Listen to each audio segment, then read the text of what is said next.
We are meant to call from out of the past stories, strange and weird. Tales of mystery and terror by radio's masters of the macabre.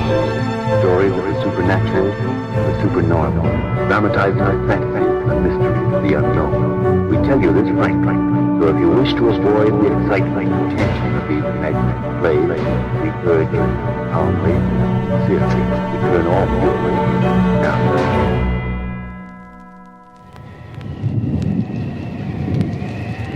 Welcome back to The Horror. Thanks for joining me this Saturday. We're going to hear from Escape this week, a series that aired over CBS stations from 1947 to 1954, produced over 200 episodes.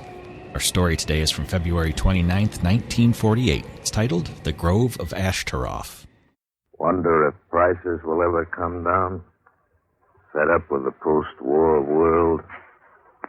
Want to get away from it all? We offer you Escape. You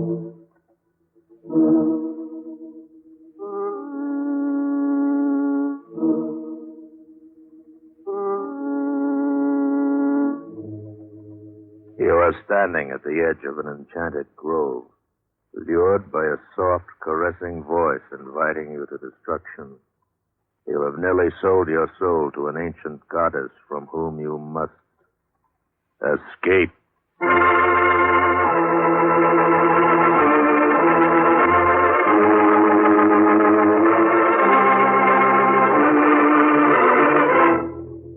Escape, produced by William N. Robeson and designed to free you from the four walls of today for a half hour of high adventure.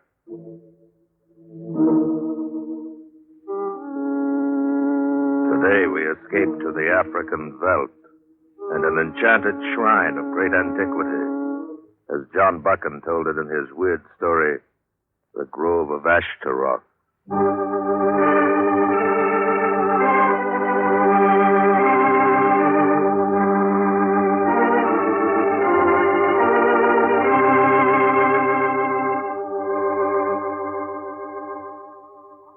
We stumbled onto the place, Lawson and I, during the second day after we left Taki.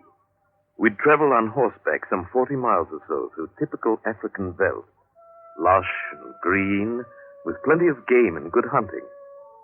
It was late afternoon when we topped a rise and saw before us a small plateau of such beauty that we both reined in and sat staring at it, not speaking for some moments. A tiny, sparkling stream wandered through the verdant meadow grasses, and at the edge of the plateau tumbled in a crystal waterfall down to the plain below.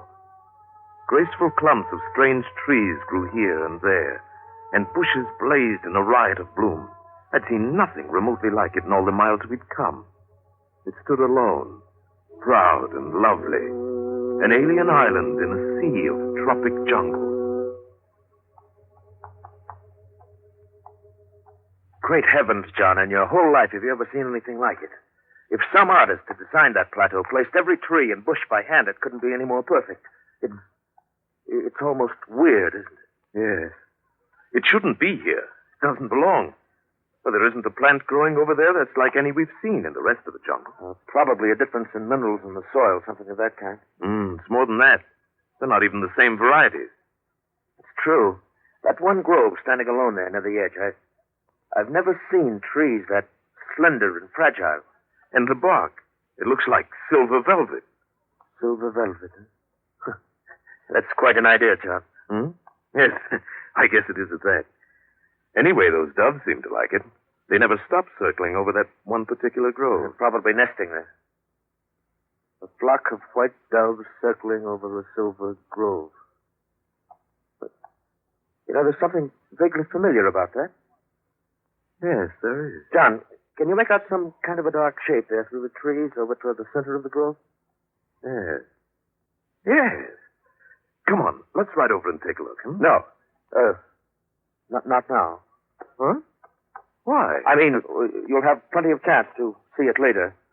What are you trying to say? John, I'm going to build a home here. A home? Out here in the middle of the jungle, miles from... I'll build a road in from Taki. I've got money enough and no one but me to spend it. I've always wanted to live in Africa. Always, Lawson? Or for the last 5 minutes? It doesn't matter. Somehow, even though I'd never seen it, I've dreamed of this spot all my life. I've got to live here. Want to live here, I mean. But so quickly, at least think it over first. No, I don't have to think it over. I know what has to be done. Son, it's here that I build my tabernacle.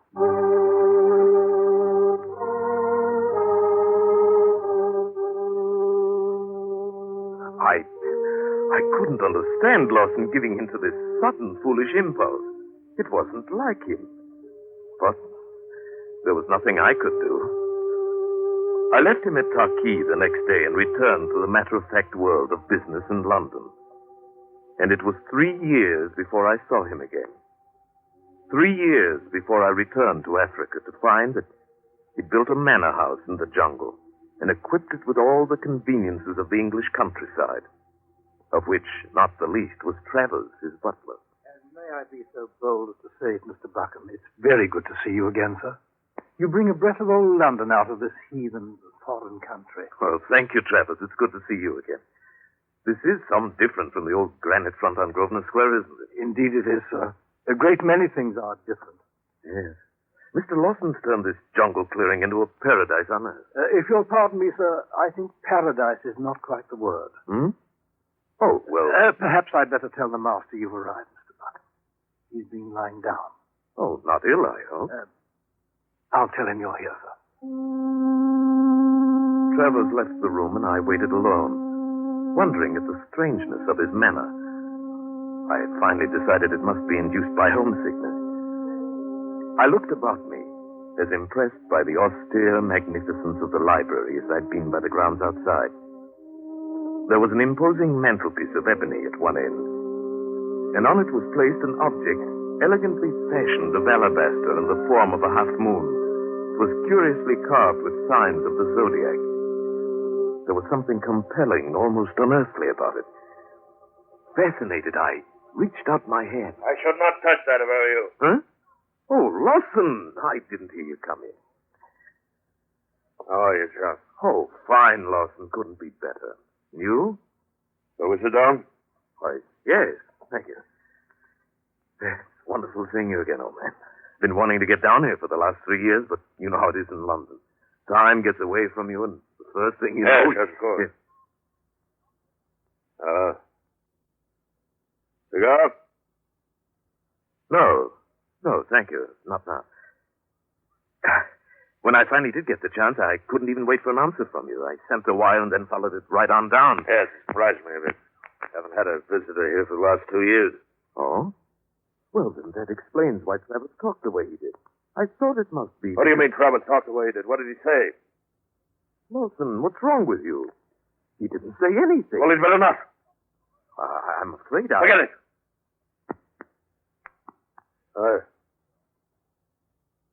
I'm sorry, John. I haven't felt very well the last few days. Well, that explains it. I say, at least you seem to be eating all right. You're actually getting a bit plump. Actually, I'm fat. Gross, flabby, and obscenely fat. Isn't that what you really mean? Well, no. I was only joking. Never mind.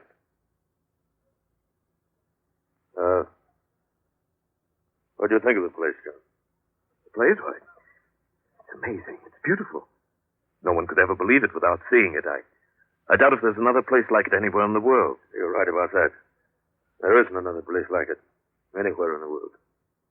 Oh, that reminds me. I noticed you left the grove as it was without bothering it. Tell me, did you ever find out what it was we saw that afternoon? Yes. Yes, John, I found what it was. Well?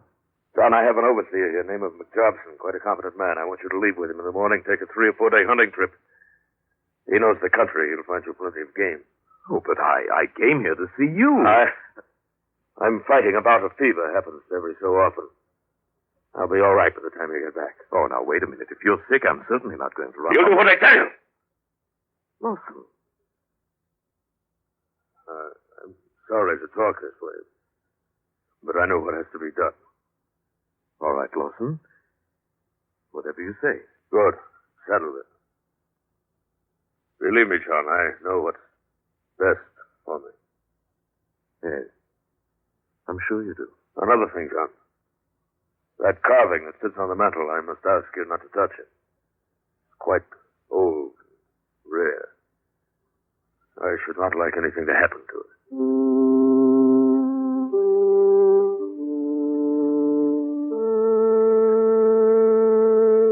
That night when I retired, I found it impossible to sleep. I tossed fitfully, trying to think of some reason for the great change that came over my friend in these past 3 years. Drugs, drink, actual sickness, either physical or mental? No, none of them gave any complete answer. My windows looked out across to the turf, and I saw the grove of strange trees. It was bathed now in the moonlight by a soft, silvery haze. Even now, in the middle of the night, the flock of doves circled in the air above it, gleaming white from wing and breast as they wheeled in the shafts of moonlight. I dozed off finally, to wake up suddenly in that brief hour before the first light of dawn. I happened to glance from the window, and in the fading moonglow saw a figure approaching the house. It drew nearer, and I saw it was Lawson, barefooted, wearing a white dressing gown. Shortly, I heard his weary steps past my door, and afterward the house was silent. I lay there wide awake. Lawson had been coming from the direction of the grove.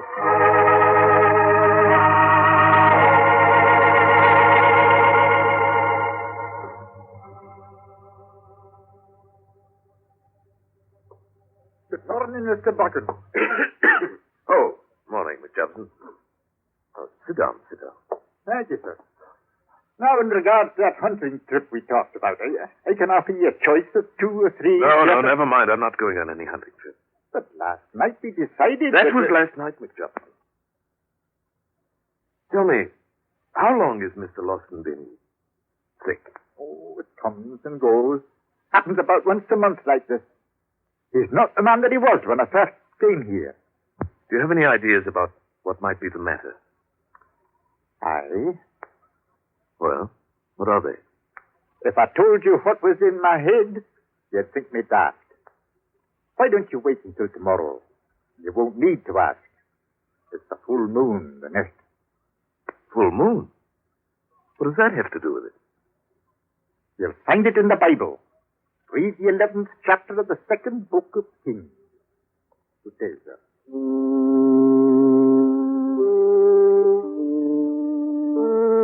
I found a Bible in the library and thumbed it open to the passage he'd mentioned. I read through it once without understanding. And then one sentence seemed to leap out from the page. For Solomon went after Ashtaroff, the goddess of the Sidonians. Ashtaroff. Ashtaroff, of course, Ashtaroff! Goddess of the ancient East, whose strange rituals held a dark fascination for the children of Israel, over and over luring them away from their fierce prophets to worship at her shrines. The white doves of Ashtaroff circling the shrine of her silver grove. Why, then the grove at the end of the turf must hide a lost shrine dedicated to her worship. But what of Lawson? Did his blood carry one fraction from old Israel with the same ancient weakness to hear and answer the call of the goddess? Had he become an acolyte of Ashtaroth? What weird rites did he perform in the grove at night? And then I remembered tonight. The worship of Ashtaroth had always reached its climax on the night of the full moon.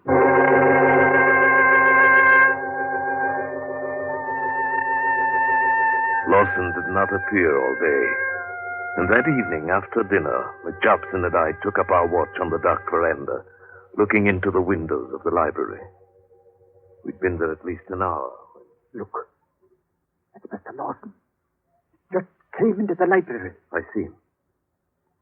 Wait. What's he after? I suppose he wants the little figure on the mantel. We watched him take the carved half moon of alabaster and slip it into the pocket of the robe he was wearing. Then he turned and left the room. In a moment, he came out the front door and walked off across the turf in the moonlight.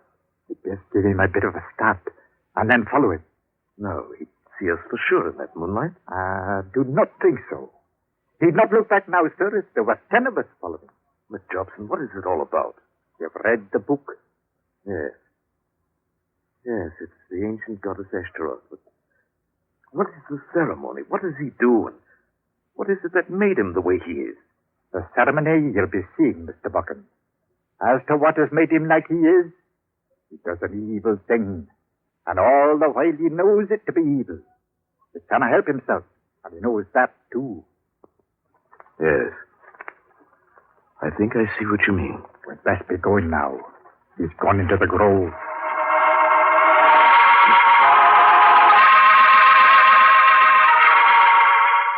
We crossed the turf quickly and passed into the black and silver shadows of the moonlit grove, working our way carefully toward the center.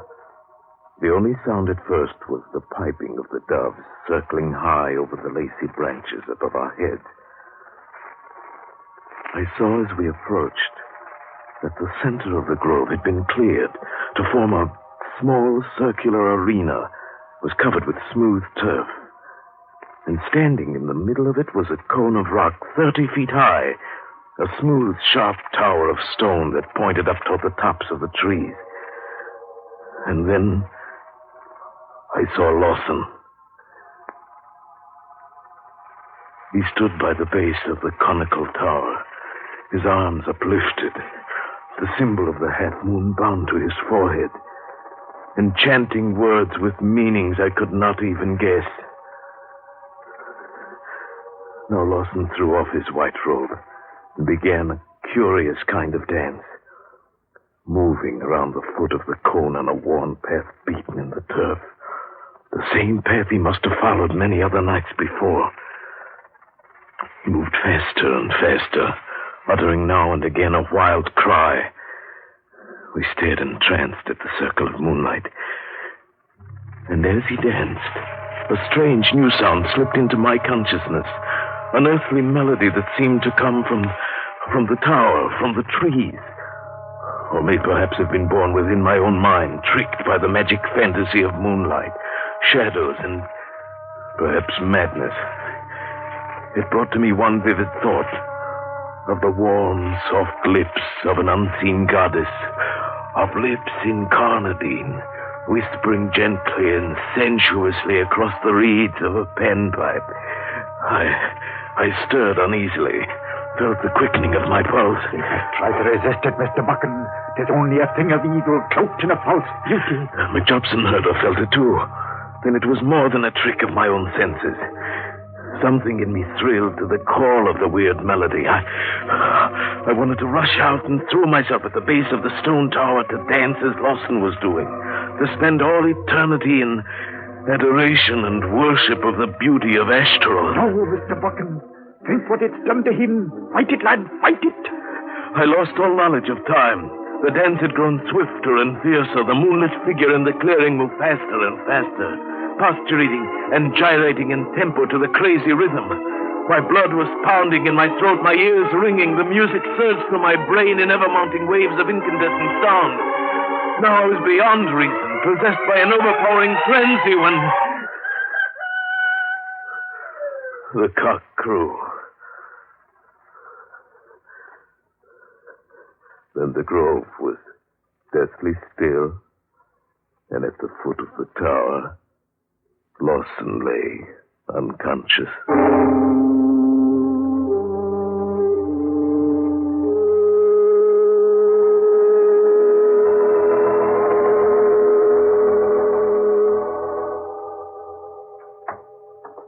How is he, Mr. Buchan? He's lost a lot of blood, but I think he'll be all right. Good. It was a near thing. Trevor's got a couple of sleeping tablets into him. He'll not be waking up before tonight, at least. McJobson, I suppose you know what we have to do. I'm well aware of what should be done, sir. But I've no idea how to do it. I think I do. I shall take full responsibility, but I'll need men, all we can get. The natives will no go near the place. But there's some 30 white men on the tobacco farm a few miles back on the bush. But there was a high wage. I'll pay it, just get them. Would you mind telling me what you're proposing to do, sir? Yes. Something that may sound as mad as Lawson himself. I'm going to deal with that grove the same way King Josiah did. Hey, it comes back to me vaguely. Yeah. Here it is.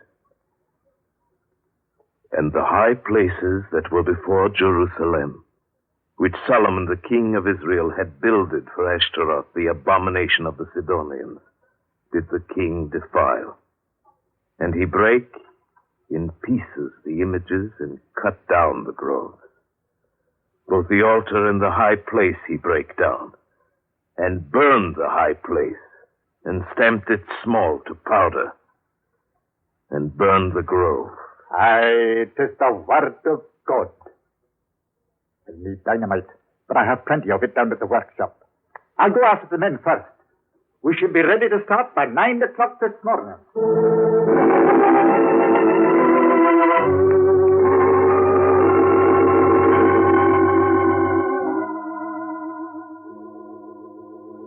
It was just past 9 when we entered the grove, carrying axes and a couple of shotguns, and driving several teams of oxen.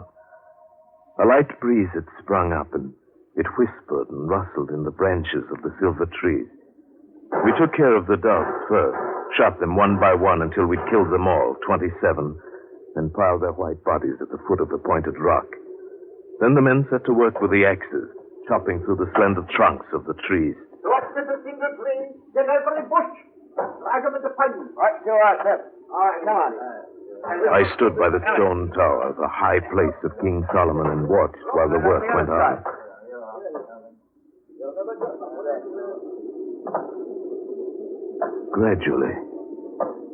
Gradually born perhaps in the sighing wind, a strange fancy crept into my mind. Oh, no. Please don't. Please, no. I fancied I could hear a voice coming from the tower, from the trees. This voice was soft, warm, and pleading. Listen with your heart. Can the spirit within you not hear and feel? The heart of all sorrow was in that voice, and the soul of all loveliness. Distant, tenuous, with all the bodiless grace of a goddess older than time and desire. Please listen. Can you not know that I am beautiful, and once gone, and gone forever? I could not believe that I was imagining this soft and lovely voice. I felt a sudden and overpowering adoration for this exquisite creature who whispered in the breath of the wind. I wanted to call out to the men, order them to stop desecration of her home and sanctuary. Then I thought of Lawson, of what he'd become, and I fought back the impulse. How can you judge who knows so little? One who is part of the whole divinity of nature. No, I won't. I can't listen to you. Look at me but once with the eyes of your heart, and you'll belong to me forever. No. Please, no. You have killed my doves, covered their white breasts with blood. Are you not yet satisfied? It's got to be done. It's got to be done. No, please. You could stop now and leave the high place. New trees would grow, and other doves would come and nest in them. But I can't. What are you saying, Mr. Buchan? I couldn't quite hear you. Oh, nothing. Nothing at all. Well, I'm ready to put the dynamite around the tower here, if you'll move back a little way. McJobson, perhaps we could leave the tower. Maybe it's enough to clear the grove. 'Tis not enough. The book says, and their children remember the altars and the groves by the green trees upon the high hills. No. That's no good, Mr. Buchan. Pay no heed to the voices of the wind. Every last stone must be destroyed. No. He is a stone man, and a pearl man, and his words are vile with hate. No. Leave me only this one last hope. No! All right, Miss Jobson. Go ahead with it. Place the boxes of dynamite close together, lads. Easy now. No. Even now it's not too late. I walked away slowly. The piles of tree trunks were burning now. The smoke swirled in the wind. I would leave this place tonight. Yes, I would leave this place forever. Then write a note for Lawson, telling him of what I'd done. And I was very tired. Listen. Oh, please, listen. While there's yet time. The thing once done can never be undone. And once gone, I can never return.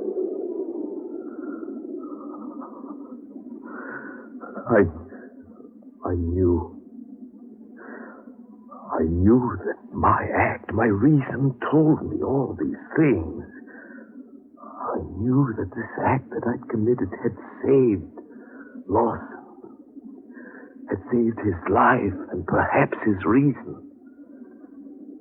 And yet I wondered if perhaps in so doing I was not driving from its very last refuge on earth. Something that was so rare and lovely. If perhaps I was not destroying a very beautiful thing. A very beautiful thing forever. Stop now. Please, oh, please. All right. Let go. No. Oh, no. No. No.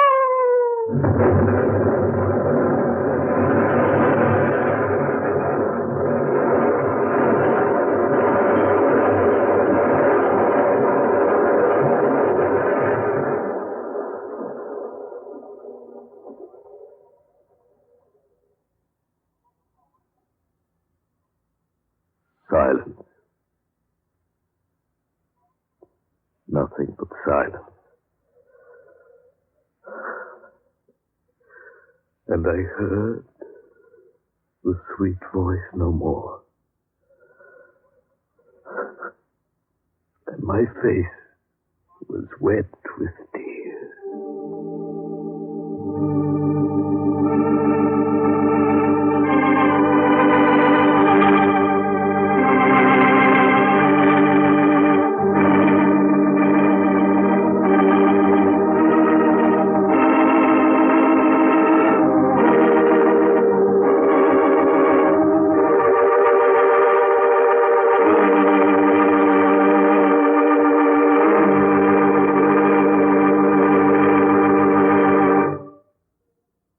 Escape. Produced by William N. Robeson, directed by Norman MacDonald. Today brought you The Grove of Ashtaroff by John Buchan. Adapted for radio by Les Crutchfield. With Paul Frees as Buchan, Bill Conrad as Lawson, Kay Brinker as Ashtaroff, Raymond Lawrence as McJobson, and Eric Snowden as Travers. Music was conceived by Cy Fewer, with Eddie Dunstetter at the console. Next week. When you're tired from working all week, when the weekend offers little diversion, next week at this time, when your problems seem just too much for you, we offer you Escape.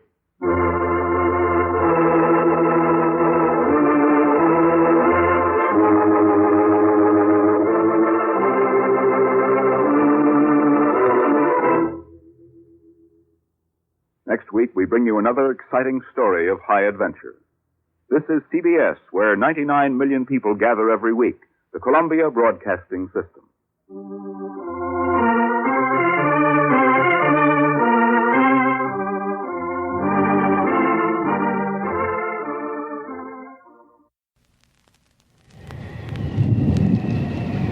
This has been The Horror. I hope you enjoyed today's episode. You can find more from Escape at relicradio.com alongside thousands of other old-time radio episodes. All the other podcasts, our Shoutcast stream, and everything else Relic Radio. If you'd like to help support this and all of the shows, you can do so through the website as well. Just click on the donate link or visit donate.relicradio.com. Your support makes it all happen.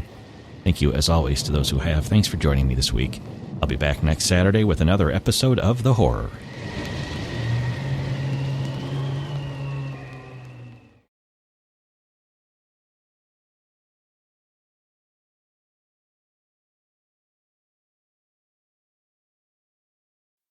Strange Tales.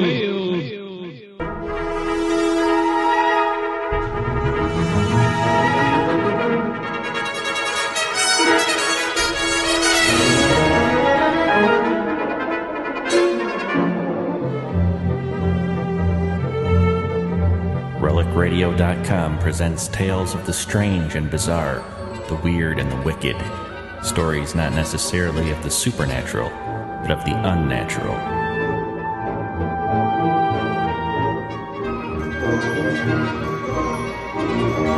Join us now for Strange Tales, featuring radio drama at its most mysterious and unusual.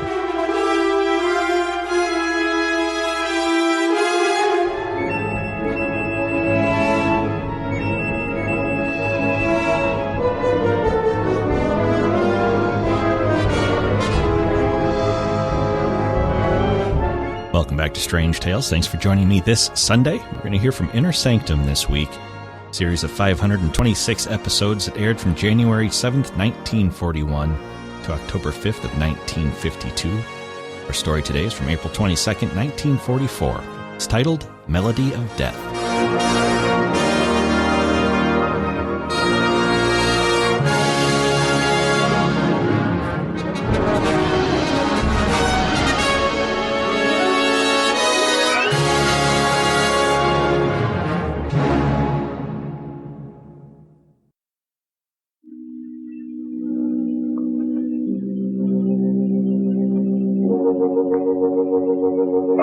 Palmolive Brushless and Palmolive Lather Shaving Cream presents Inner Sanctum Mystery, starring Mary Astor.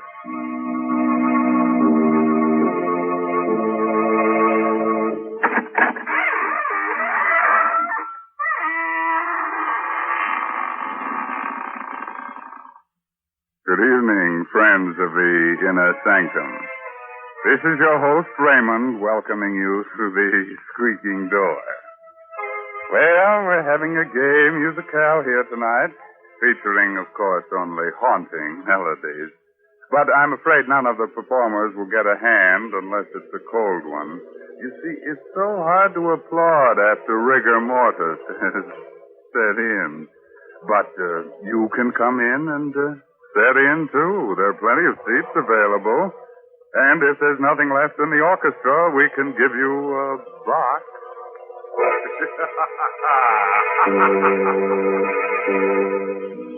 Tonight's Inner Sanctum story, Melody of Death, is an original radio play by Robert Tallman and Robert Sloan and stars the famous movie actress Mary Astor in the role of Anne. It is directed by Hyman Brown. Miss Astor appears tonight through the courtesy of Metro-Goldwyn-Mayer. Men, Inner Sanctum Mysteries ask you to shave with Palmolive Brushless and Palmolive Lather Shaving Cream. Either Palmolive Brushless or Palmolive Lather Shaving Cream gives you the cleanest, most comfortable shave you ever had, free from razor burn, or mail the carton top to us and we'll refund your money.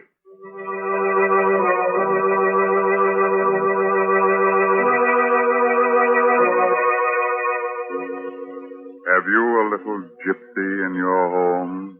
One with a gold ring in his ear and a magic violin in his hand? Well, if he's anything like a fellow named Enrique, don't let him play an encore of the Melody of Death. Like a spidery web floating in midair, death hangs over the room where Anne is talking to her beloved David. Ghastly white, she summons the last ounce of ebbing strength to speak to him of love. Don't leave me alone here, David. I'm afraid. Just hold me in your arms. In a few minutes, it'll all be. David, what's that on your hand? Blood. How did you get... Oh, yes, I remember now. The cat. The cat with the yellow eyes. And the music. It was the music that started the whole thing, wasn't it? I remember now. That evening in Lubo's cafe, Henrique, the gypsy violinist, came over to our table.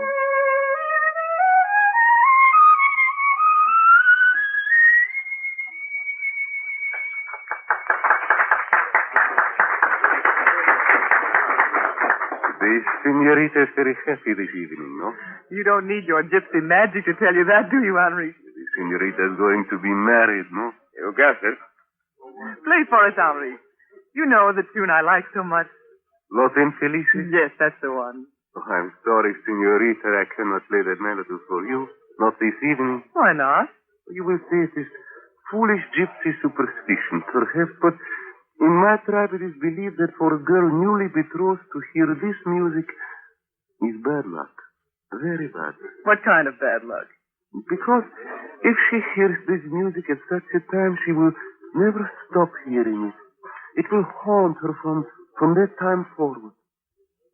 And her heart will follow the music, and she will do what the music bids her to do. Even kill her lover, if the music tells her to. I'll take a chance on that, Henri. Very well, then. I will play, but never say Henrique did not warn you.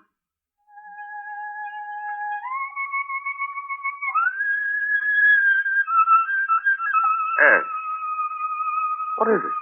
That cat, watching from the doorway. Look at its eyes. Yellow eyes. Darling, you're so strange this evening. Something wrong? Something's terribly wrong, David. The music and that cat watching from the doorway like death. Anne. Take me out of here quickly, David. I'm afraid. Well, of course, darling. I'm sorry, David. I couldn't help myself. I felt I had to get out of there. You'd what, darling? And what's happened to you? Why do you look at me so strangely? I don't know. I keep thinking of what Henrique said about that melody. It was bad luck for me. I would never stop hearing it. It would haunt me and I would do its bidding. Even kill. And stop it. Get hold of yourself.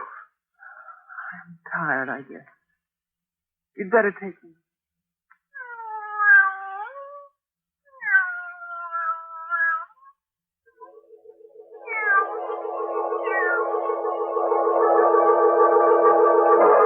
As we walked away from the cafe that evening, I was like a person in a hypnotic trance.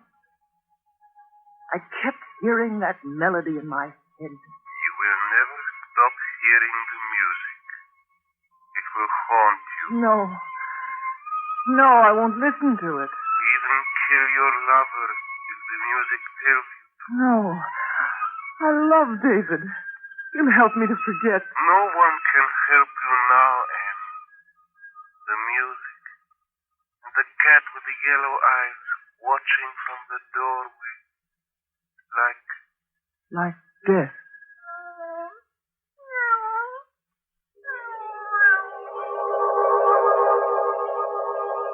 I fought it. Fought it with all my strength, but it was no use.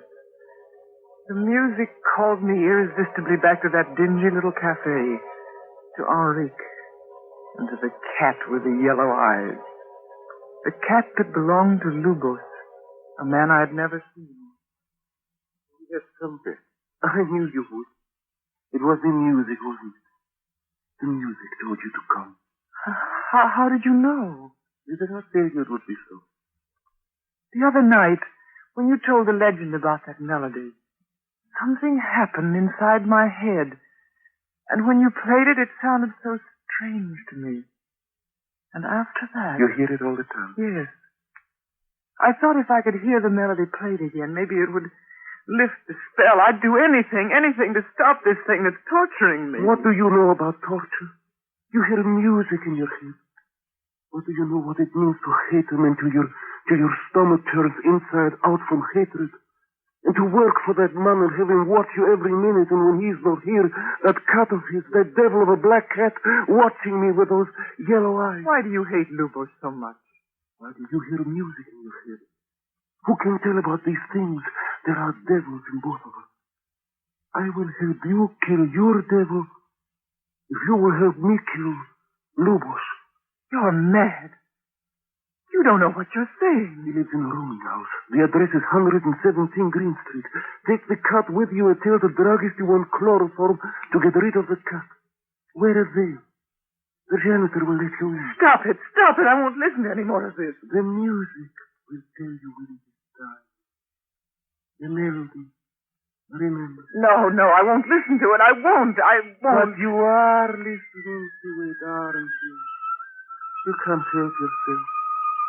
And you will do what the music tells you to do. Won't you? No, I won't. What is the music telling you to do? To kill Lubos. And you will do it. Won't you?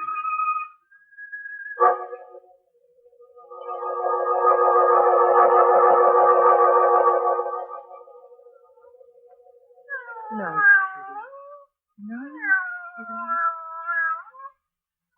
That's right. Take the cat with you. Hurry up. Got to get there before the drugstore closes. That's right. Open the door. Okay. Yes, miss. What can I do for you? A bottle of chloroform, please. Yeah, that's a handsome cat you've got there, miss. It's a shame you're putting him out of the way. It has to be done.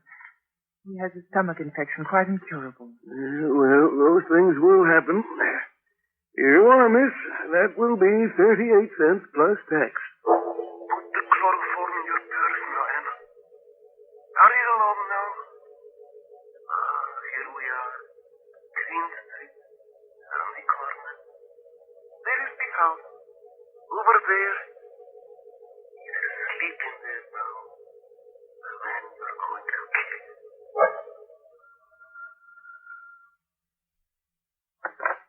Who's that? I'm looking for Senor Lubos. I've brought his cat home. I live next door to the cafe and... All right. He's the first door at the top of the landing. Don't make no more noise on the stairs than you can help. You see, Em, how simple it is. That's right, up the stairs. Wait now. Before you open the door, the bottle of chloroform. Get it ready. That's it. Now, put the cat down. Gently. He won't make any more noise now. He's home with his master. Yes, he's asleep. Fast. Quickly now, the chloroform. Over his face, quickly. Push it down hard. He's waking up. Pour more chloroform on the cotton. He's waking up. Who is that? Who? The knife. There's a knife on the table there. Grab it before he does. The knife, Anne. The knife. Kill him. No. Don't do it. Please. Don't do it, I tell you.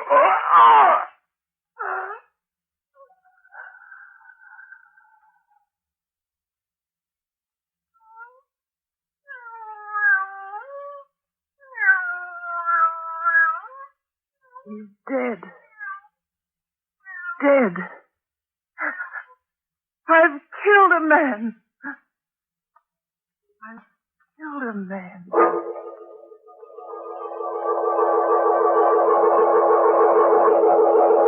Well, what are you waiting for? Come on and help her. I'll be close by, swinging on my squeaky door. You know, I just love to swing on that door. It makes such a nice sound. Listen.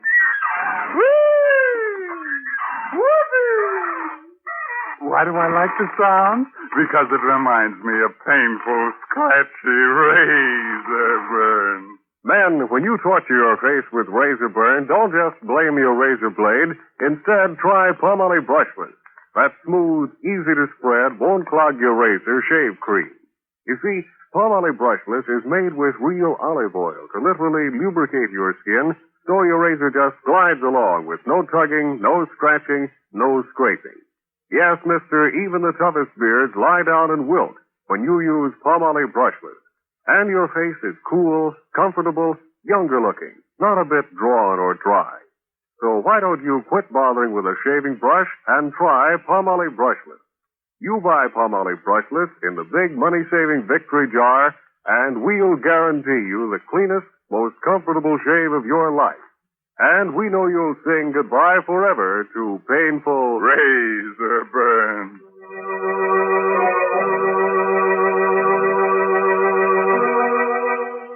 All right, friends, let's get back to that song that murders them.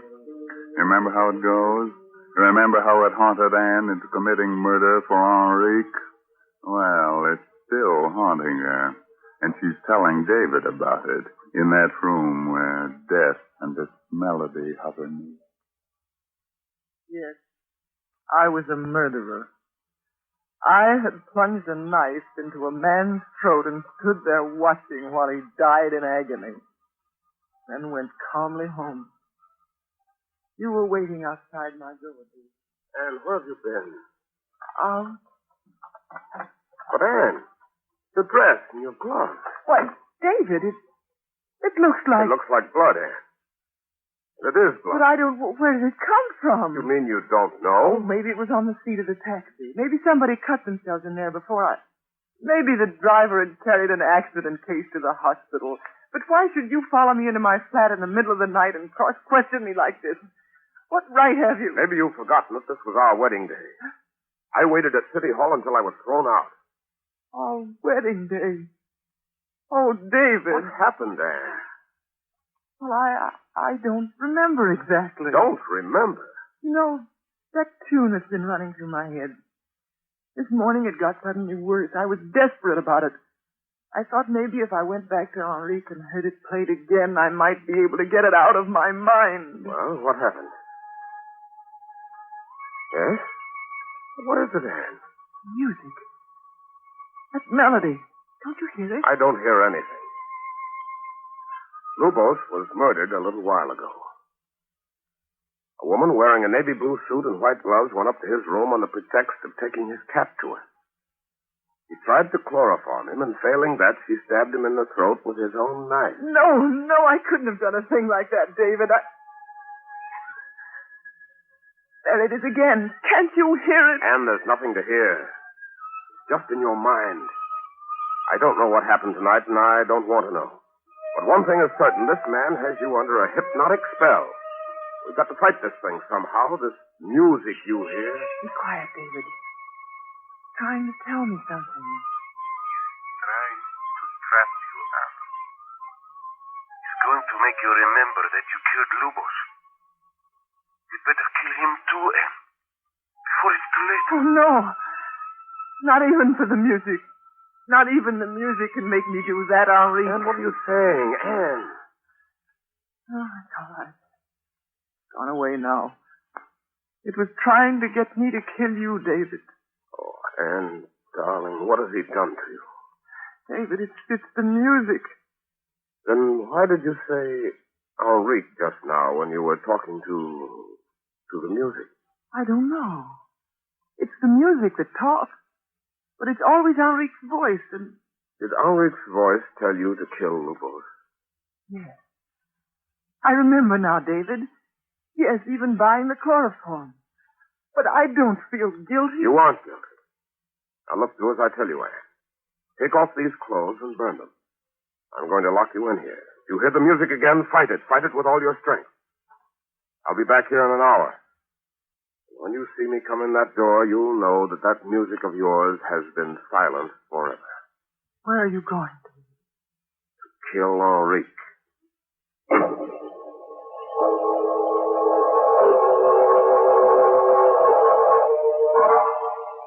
you have come to kill me because I've put hypnotic spells on your beloved. Excuse me, what a joke, senor. No joke, Henri. A man was murdered a while ago by you. I thought it was proven that Lubos was murdered by a woman. Besides, I was playing my violin in the cafe at the time of the murder. While Anne, under your hypnotic spell, was doing your dirty work. Nonsense. He was stabbed in the throat with a knife belonging to Manuela Rosales, a gypsy woman with whom he had quarreled. Do not worry, my friend. I've composed a new melody. Would you care to hear it, senor? Go ahead, Henri. I'm listening. You must look at me while I play. Look at my eyes. It makes me play better.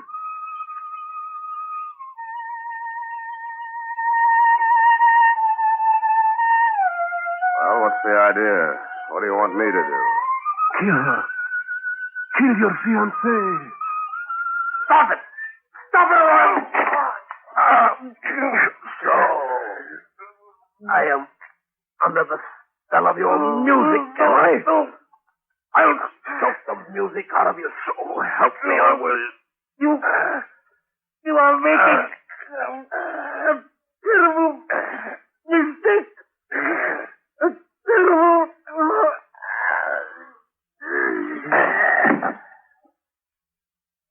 Where is your music now, Henri?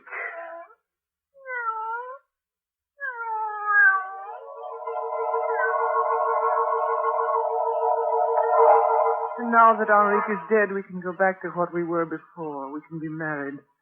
That's what you're trying to say to me, isn't it, David? Why not, Anne? Why not? Because when you opened the door and came back into this room a few moments ago, music was still playing. It's not playing now, is it, Anne? Is it? No, not now. Oh, David, take me in your arms, darling. Tell me it's all right. Tell me again so I'll really believe it. Oh, Anne. It was just a bad dream, wasn't it, David? They never really existed, did they? Henrique and Lubos and the cat with the yellow eyes. Of course not, darling. Of course it was just a dream. David! All right, darling. I see it too. It's a black cat. Must have followed me home. You see, it's really quite friendly. Go ahead, darling. Pet him. All right, David. There, that's it. You see, it's just an ordinary cat. Yes. Yes, of course. Take the letter opener, Anne. The letter opener on the desk. Go and get it. Yes, of course. And you're not hearing it again, are you? Anne, is that the music again? Oh, no, David. It's just I've been crying so much, I think I'd better fix my makeup. Be a darling and bring my purse, will you? It's in the bedroom in the top drawer of the bureau. Sure. Back in a sec. Now, Anne. Now take the letter opener and follow him. That's it. Quietly now. He mustn't hear you coming. His back is turned. He's still rummaging in the bureau drawer. The poor fool. Quietly. Quietly. Now, Anne, now. Anne, put that knife away. No, David, it's no use. I can't find it any longer. I must kill you. Anne, don't, Anne. Oh, David. David. Anne, darling, speak to me. I didn't mean to do it. I tried to grab your arm. That's all. The point of the letter opener turned and... It's all right. I'll get a doctor. Oh, no, David. Please don't leave me. It's better this way. If I lived, I'd have to kill you. The music would make me do it. There might be others. Yes, David, it's better this way. Oh, Anne. Anne. It was the music, David. The music. A melody more beautiful than life itself. Listen to it, David. Melody of death.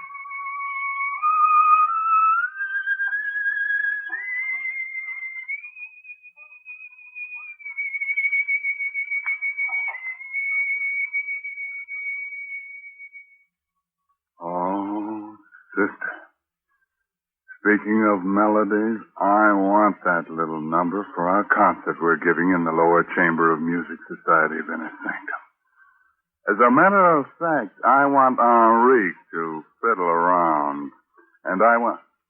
Oh, si, Senor Shaving Cream, what is it you want? I want lots of lather. I want lots of lather. Okay, you men who use a brush when you shave, you want lots of lather. And you'll get lots of lather simply by using Palmolive Lather Shaving Cream. For an honest whisker wilter, millions of men say there's nothing like it. In fact, more men use Palmolive Lather than any other kind. Here's why. First, Palmolive Lather Shaving Cream gives lots and lots of lather. He-Man lather with millions of moist bubbles to blitz your beard. Second, Palmolive Lather is made with olive oil and oil from the coconut palm to lubricate your razor, speed your shave, smooth your skin. So, if you're a lather and brush user and want to get rid of razor burn, get Palmolive Lather for the smoothest, easiest shave you ever whistled your way through. Get Palmolive Lather Shaving Cream, knowing it's going to leave your face looking younger, your skin smoother, your disposition better, or your money back. Friends, what would you do if you found out that someone you knew was peddling stolen merchandise? You'd be horrified. But tell me something. Have you ever bought extra gasoline coupons or accepted them from friends? Have you ever bought gasoline without giving up coupons? Ah, well, you know what I'm thinking. That makes you a receiver of stolen merchandise, and that is a serious offense. Yes, friends, every precious drop of gasoline we can spare is needed for our armed forces. People who buy gasoline without surrendering their own coupons are getting more than their fair share of the fixed civilian supply. So play square with gasoline rationing. Use only the coupons issued to you legally.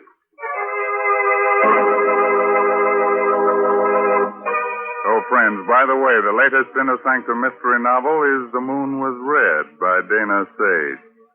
Oh, now look here. Here's a calling card and a confirmed appointment for next week's Inner Sanctum mystery. That dapper demon of deviltry right from Hollywood, Adolphe Manjou, to suavely and smoothly scare us right out of our Inner Sanctum.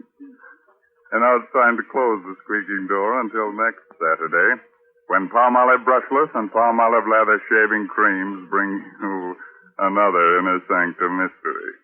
Until then, good night. Pleasant dreams.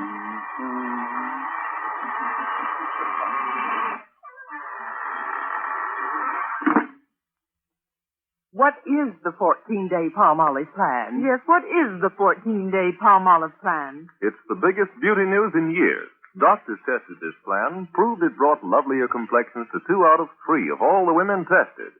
Here it is. Wash your face with Palmolive soap. Then massage for a full 60 seconds with Palmolive beautifying lather. Then rinse. Do this 3 times a day. Easy to do, yet 36 doctors prove this Palmolive plan brings a lovelier complexion to 2 out of 3 women. No matter what type of skin you have, dry or oily, the 14-day Palmolive plan works. So get Palmolive. See what Palmolive can do for your skin in only 14 days. This is CBS, the Columbia Broadcasting System. That's our Strange Tale for this week. I hope you enjoyed it. You can find more from Inner Sanctum at relicradio.com alongside past episodes of this show, all the other podcasts, our Shoutcast stream, and everything else Relic Radio. Just visit the website, relicradio.com, and while you're there, click on the donate link. Your support makes all of this possible. My thanks, as always, to those who have helped out. Thanks for joining me today. Be back next Sunday with another episode of Relic Radio's Strange Tales.